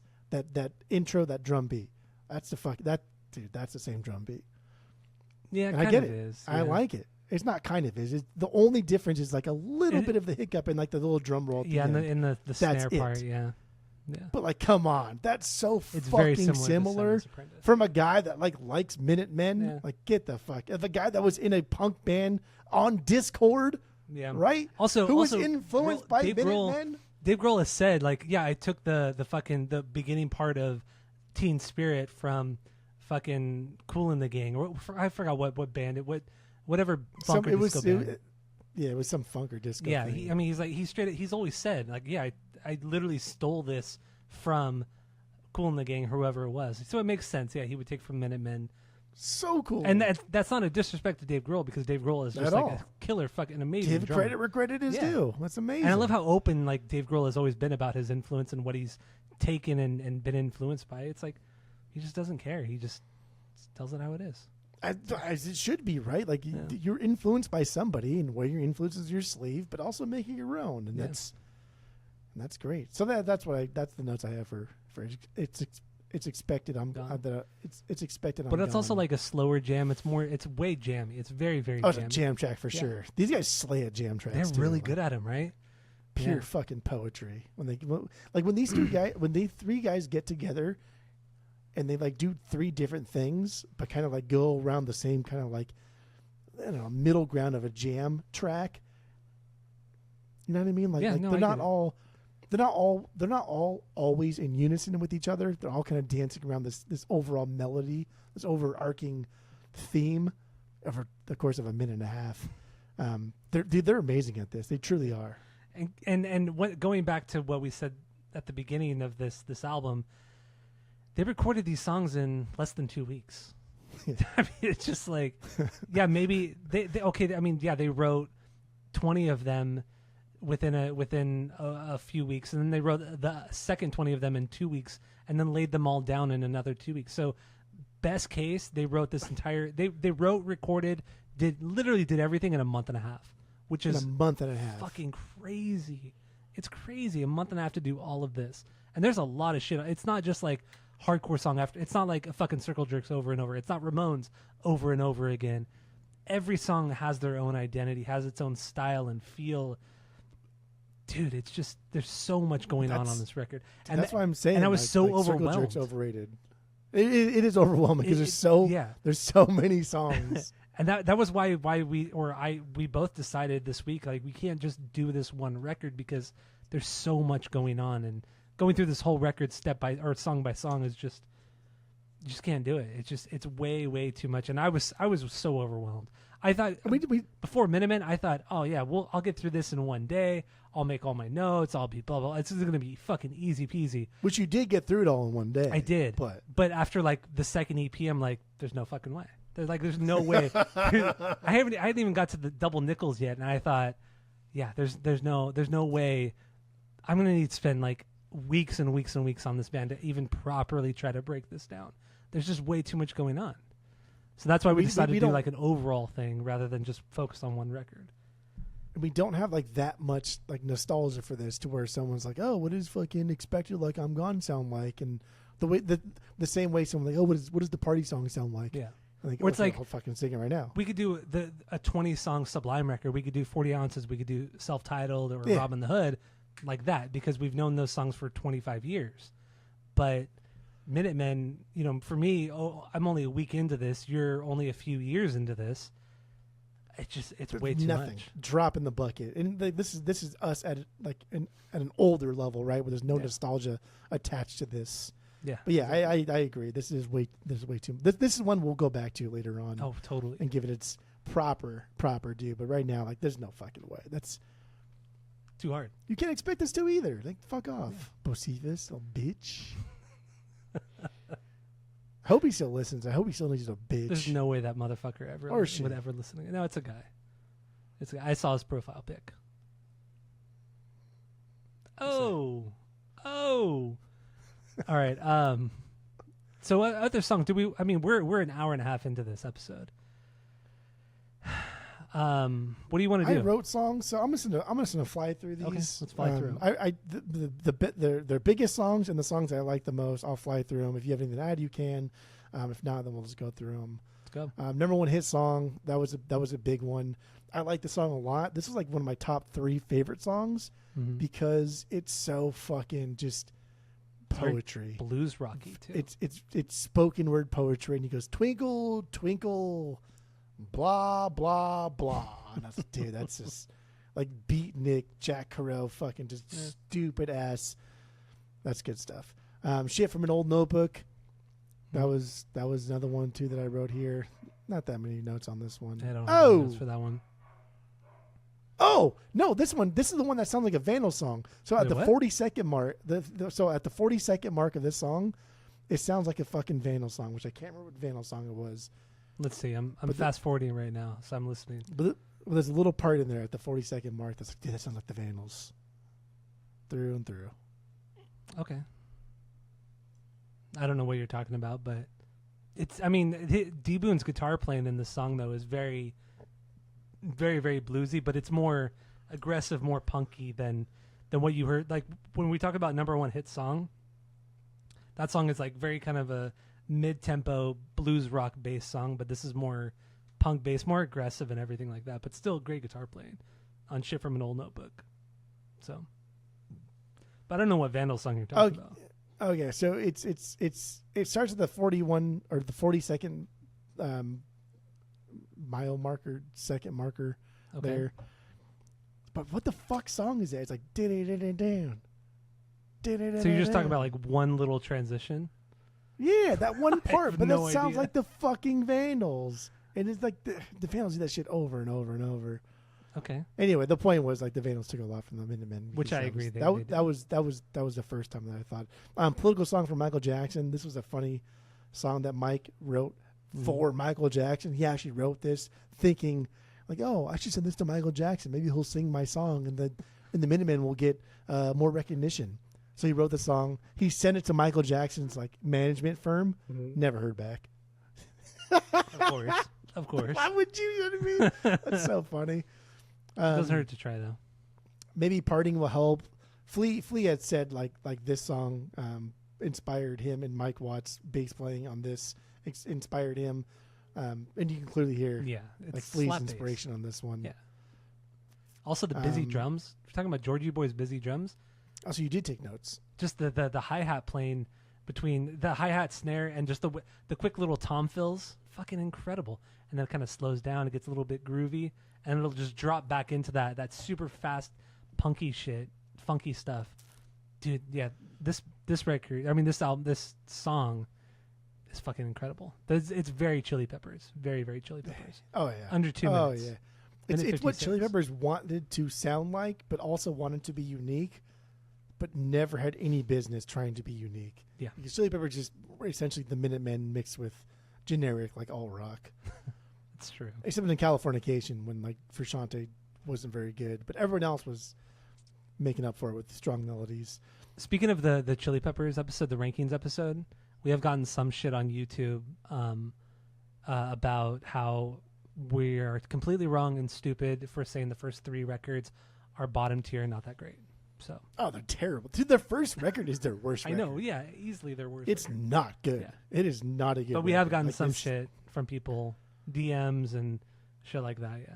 Comments saying I can't listen you guys said the first 3 records are their worst records. I can't listen anymore. It's like, okay. People that say I can't listen past that. It's okay, dude.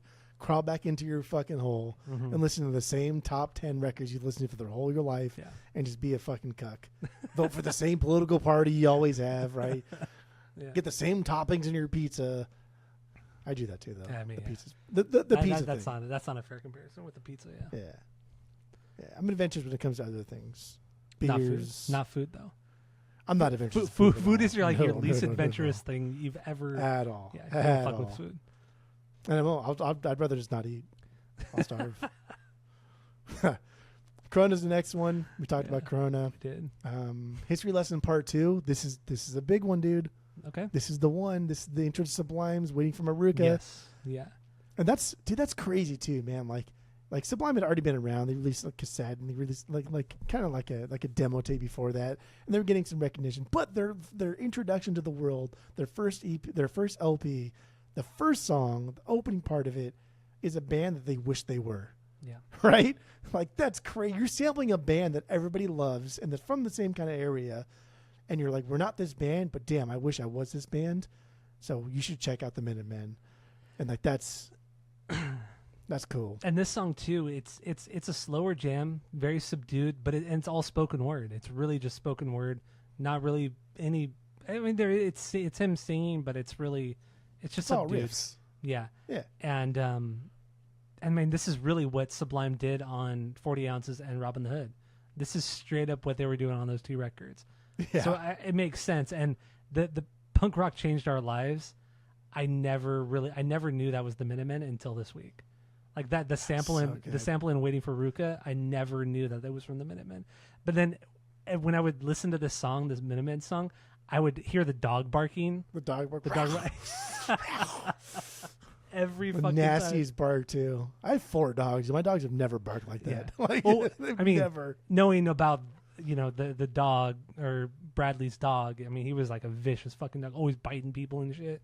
I think like Dalmatians in general are kind of like they're more, vicious dogs. Yeah, I don't want to say vicious. They're more like aggressively protective. they're hard right? to tame. like people always say, like, oh, pit bulls are fucking, they're vicious dogs. Like, no, it's just that breed, right, is just, I don't know, a little bit more protective than other dogs, I guess. I thought Caesar fucking Milan, or what's his name? Yeah, Caesar Milan. I'm not a fucking dog whisperer over here. We had a Dalmatian growing up. She was really cool, but she was very, very protective.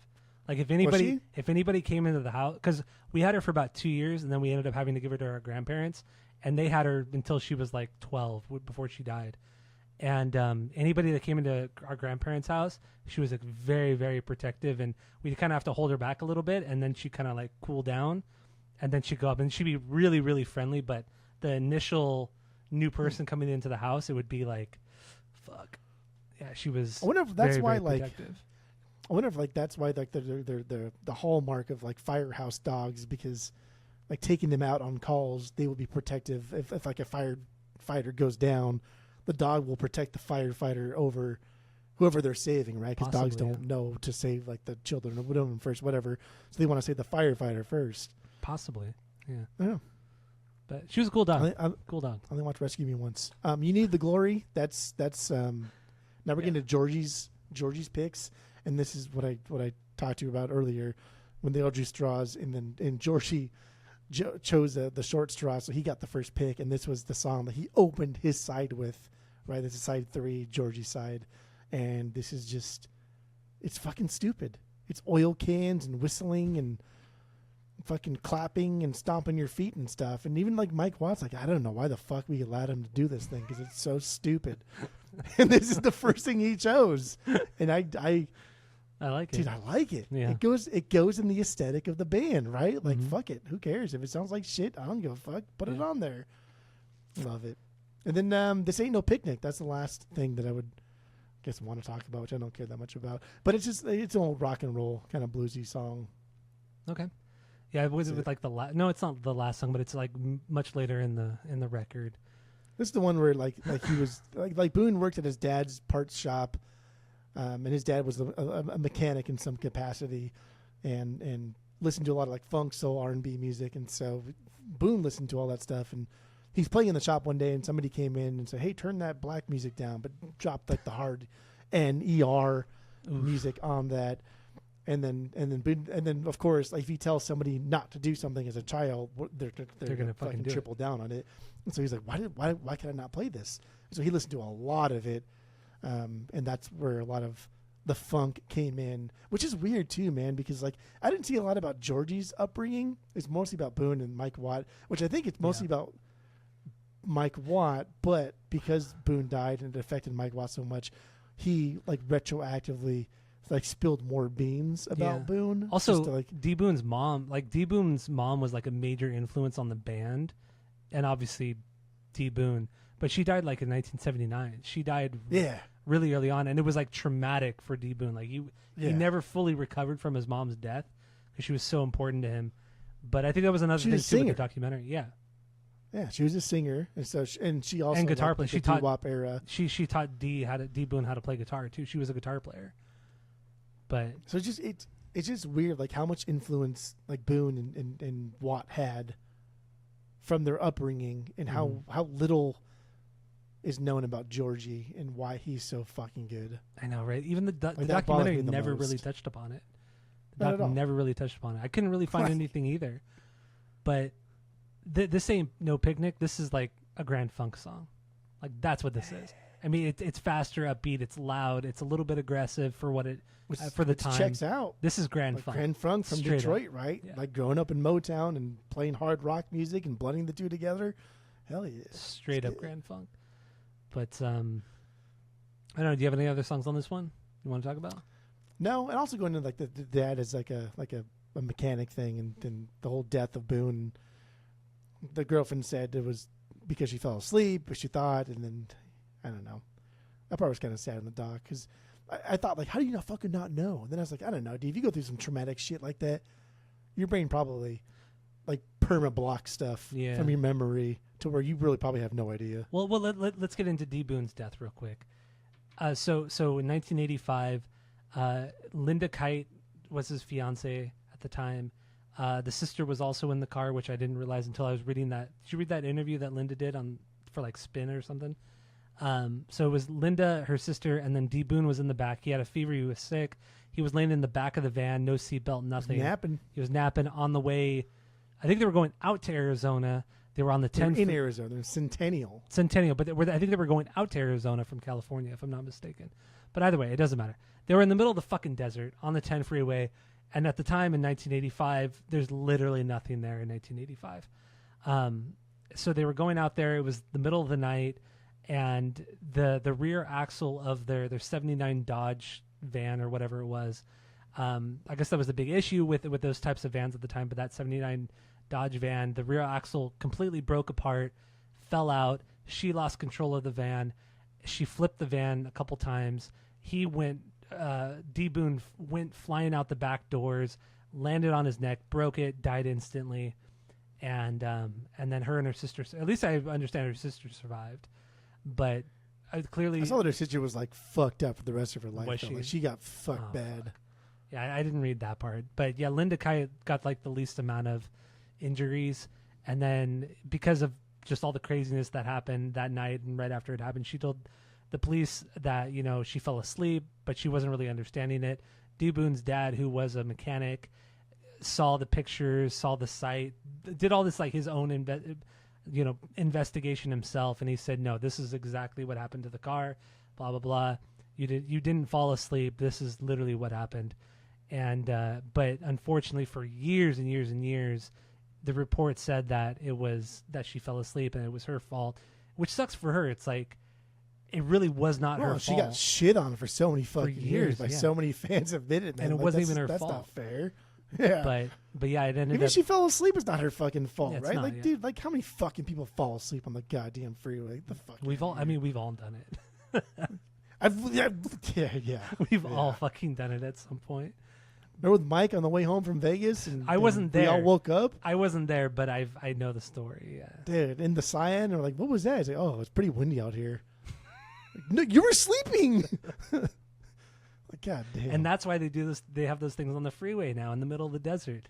They have those grooves in the road, so when you start going off the road, it wakes you up if you fell asleep, which is fucking smart. Fucking smart. But anyway, yeah. So it was he tragically died in December. It was December 22nd of '85, just before Christmas, and nobody, Mike Watt never recovered really from it. Just, that was it. That was, and even in the documentary, 25 years later, or not even 20 years later, he could barely even talk about it. He's like, I can't do it. It's really choked up. Yeah, I can't talk about it. Slow down a little bit. Yeah. I just can't talk about it. And even Georgie Boy too. Like when he was talking about it, he's like, it was just a really horrible time. I don't really want to talk about it. Like even Georgie Boy and D. Boone didn't have that same connection that Mike did with him. But even Georgie Boy was really affected by it. Yeah, that's pretty wild. But everybody was like, and then like all the people talking about it in the documentary, and what I was reading after the fact, everybody was just so bummed about his death, and like he was so influential and just such a, like the band could have done so much more after that had he not died. It was just so fucking tragic. He was 27 years old. 27 years old, this motherfucker. I think like leading into my Rucka wrap up, I feel like Boone dying that early would have been very similar to like had Tony Hawk died early on. Like prior to like the release of the video game, like had Tony Hawk died that early on, it's like, fuck, man, like you're not the best of us, but you're kind of the one that's going to take us to the next level. You're the one that's going to show the world who we are. You're the one that's going to like legitimize our business, be it like skating or like punk music, and not just necessarily Boone, but like the Minutemen. The Minutemen were going to like legitimize punk music and give it to everybody. Not just punkers, but like any people who like fucking stupid like Men Without Hats and 80s and shit. Like Minutemen, we're going to give it to everybody.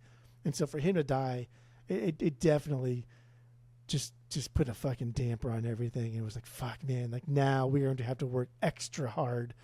And punk did. Like punk had to work extra hard. And maybe like that's why we got pop punk. It's because that was like the next step up from Minutemen, was to just go full throttle into the goofiness of Minutemen without having the actual punk into it. I don't know. Yeah. That's for a different discussion for a different pod. But yeah, let's go into the wrap up. We'll rate the record based off of our world famous 3-point rating system, where 3 is a perfect album. Or no, we're not even gonna do we're not even gonna do that because we didn't do an album. So what am I talking about? Let's do a record wrap up, finish up the episode, and that's it. Gotcha. I'm still gonna rate it because I don't give a fuck. Yeah, I will too. I don't give a shit. Too.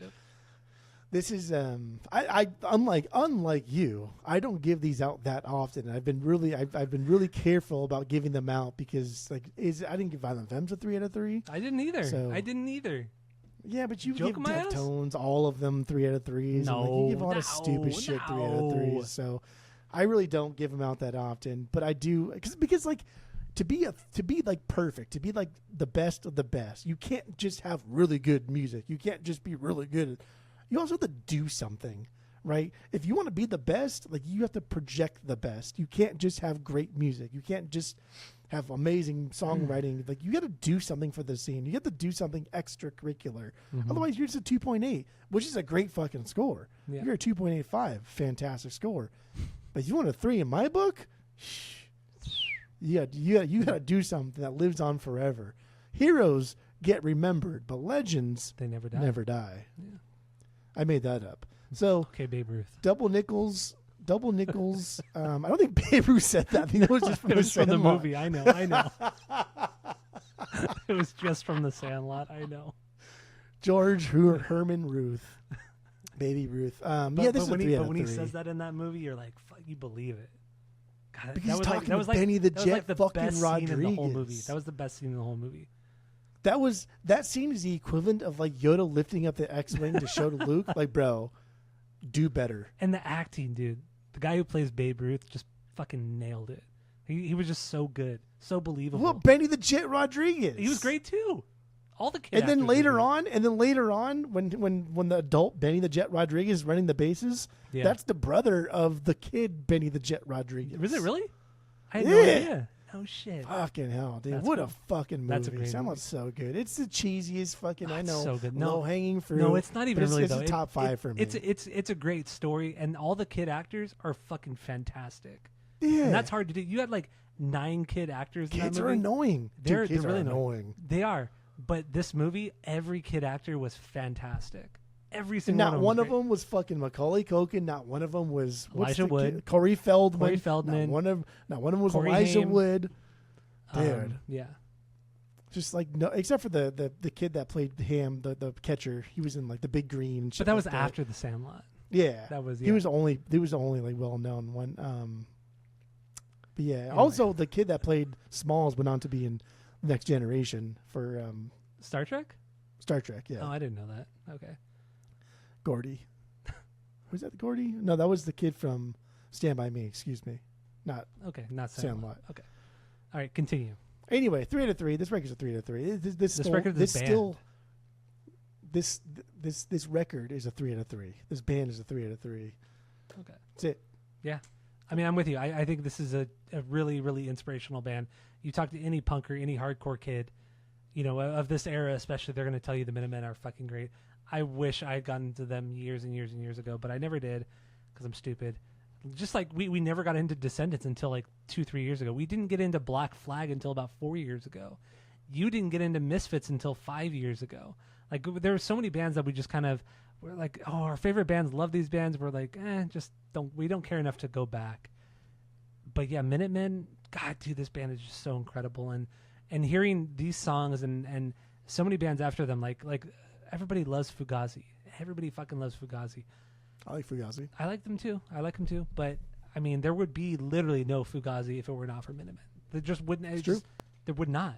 Ian McKay would tell you the same thing. I talked to him a couple days ago. He told me that there would be no Fugazi or Minor Threat had it not been for Minutemen. It's the way she goes. I don't make the rules. So with that being said, yeah, this band is a perfect 3 out of 3. All of these records outside of Project Merch and Three-Way Tie, which we didn't really touch upon, but who cares? They're good, but they're just they pale in comparison to everything else. Yeah, 3 out of 3 band, 3 out of 3 record, double nickels on a dime. I need to spend so much more time with this record because it's fucking amazing. So anyway, yeah, that's all we have for this episode. Thank you all for listening. We're going to continue on with SST season. We're going to do a couple SST bands after this, and we're going to try to have a good time doing it. So thank you all for listening. Go to Spotify, Apple Podcasts, give us 5 stars if you're watching on YouTube. Smash that subscribe button, as the kids say, and that's it. That's all.